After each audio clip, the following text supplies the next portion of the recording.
तो पिला माने तम समस्त को मु स्वागत करुछि मो यूट्यूब चैनल को। तो +2 सेकेंड ईयर आर्ट्स साइंस एवं कॉमर्स पिला मानक पई आज गोटे नुआ खबर ने कि कौन ना कोरोना। तो कोरोना केस तुमको डरैबार लगी बारंबार दिनों दिन एते हेलानी जे बहुत डर को मुहूर्त रे कौन हबो किछि कहि होउनी। तो तमर परीक्षा बातिल हबो कि घुंचिबो कौन किछि कहि होउनी।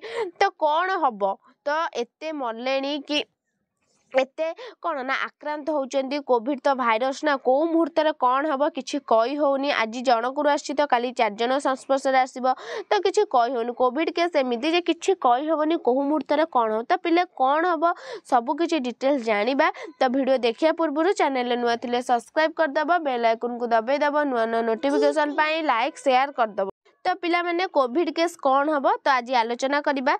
देखो 24 घंटा रे 6 आक्रांत मृत्यु। तो पिले देखो तो आमर एते मृत्यु हो नथिला आक्रांत संख्या अवश्य बढ़ुतिला किंतु एते मृत्यु हो नथिला देश कथा कहूची। तो एते कोना 24 घंटा रे 6 जन मरलेनी 6 कोन 692 नुआ मामला बुझेला माने देखो 692 आक्रांत होउचंती 6 जन मृत्यु माने देखो कोविड केस एते जे ये हे गलानी कि बहुत डर मारलानी। तो कौन हम ये भाइरस कथा किसी कही होनी केतले कौन हो आज हेन तो काली हो आम राज्य रे। तो राज्य रे भी बहुत हेलेनी तो कौन 8 जन खंडे टोटाल हेलेनी। तो किसी कही होनी परीक्षा कथा कौन हम कौन नहीं जदि भी परीक्षा तुम घुंचला कि कौन हम सब किसी डिटेल्स कहब परीक्षा बातिल हम ना घुंचब। तो एबे जाए जेहेतु किसी आसीनी नोटिस तो किसी कही होनी। तो तुम मैंने जमती पाठ पढ़ा कर सेमती पाठ पढ़। तो परीक्षा कथा कि सबुदिन नुआ अपडेट नहीं कहीं किसी कहूँ हठात केतले भाज्य कि परीक्षा बातिल जदि भी तोर परीक्षा बातिल हम नुआ पैटर्न हम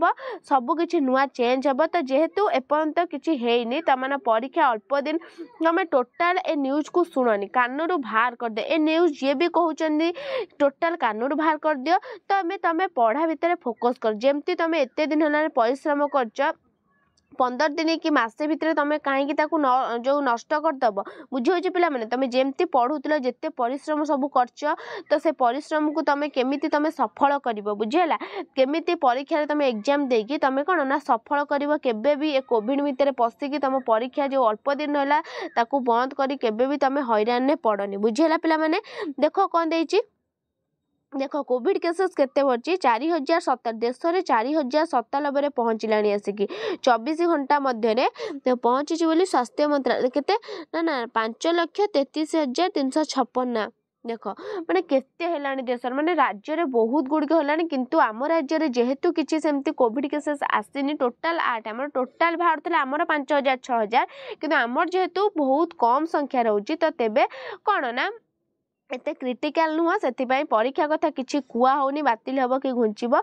तो जेबे बातिल हम कि घुंचब सब किसी नुआ अपडेट तुमको दे एटा जो कोरोना कौन जेन एक भाइरस जो अच्छी एबे बेसी आक्रांत कहीं होना। तो तुमने नहीं सब कौन वैक्सीन नहीं टीका सब जो नहीं बेसी लोक संस्पर्श आसुनी जार कम ये थी संस्पर्श आसूची कही होनी देले भी तो कोविड हो हम। तो ये शीत मास जेहेतु हुए से हम तो तुमने व्यस्त होनी का गुजब कथा को तुम धरी बस कि टीवी रे जो बारंबार। तो मुझे देखुची प्रत्येक दिन हेडलाइन दौर कोरोना कोविड कोविड कोविड। तो कोविड तो एमती दब सब जेहेतु जेपर्यंत कोविड न बंद हो देश में से पर्यंत कोविड कोविड सब बेले कहबा बुझेला। तो जेहेतु आम भारत में बेसी मृत्यु हो नथिला तो एबे कौन 6 आक्रांत मृत्यु 24 घंटा रे 6 आक्रांत मृत्यु होउथिला मृत्यु। तो 24 घंटा 6 24 घंटा 1 2 3 थर एमती होउथिला एबे 6 माने मृत्यु संख्या बढ़िबार लागि आक्रांत संख्या भी बढ़िबार लागि देश में। तो राज्य रे जेहेतु आम 8 जन हेलेनी तो किछि कहि होउनी परवर्ती कौन परवर्ती दिन में तो तुमर भी बढ़ी पारे बुझेला पिला माने बहुत गुरुत्वपूर्ण कथा था कौन हम कौन नहीं किसी तो आम हाथ में किसी ना जदि परीक्षा किसी भी परीक्षा तुम बातिल हेनी घुंचबनी कहीं तुम जेहेतु ओडिशा रे बेसी कोविड जदि ओडिशा रे एमती तुम 24 घंटा एति मरले कि 600 नुआ 92 नुआ मामला तो एति तो 600 कि 700 दिन को बाहर ताले कौन ना तुम परीक्षाटा बातिल हवा 100% ग्यारंटी बुझेला बातिल हमारे तुम पैटर्न तो चेंज कर तो एमसीक्यू फेमसीक्यू वगैरह जहाँ भी रख तो सबकि नुआ भी जेहेतु जेपर्यंत चिट्ठी न आसी से पर्यंत किसी कही होनी पिला माने से पर्यंत तमे माने पाठ पढ़ किसी भी कौन ध्यान दियोनी बुझेला पिला माने ए थिला आजिर अपडेट पिला माने तो रहुची धन्यवाद।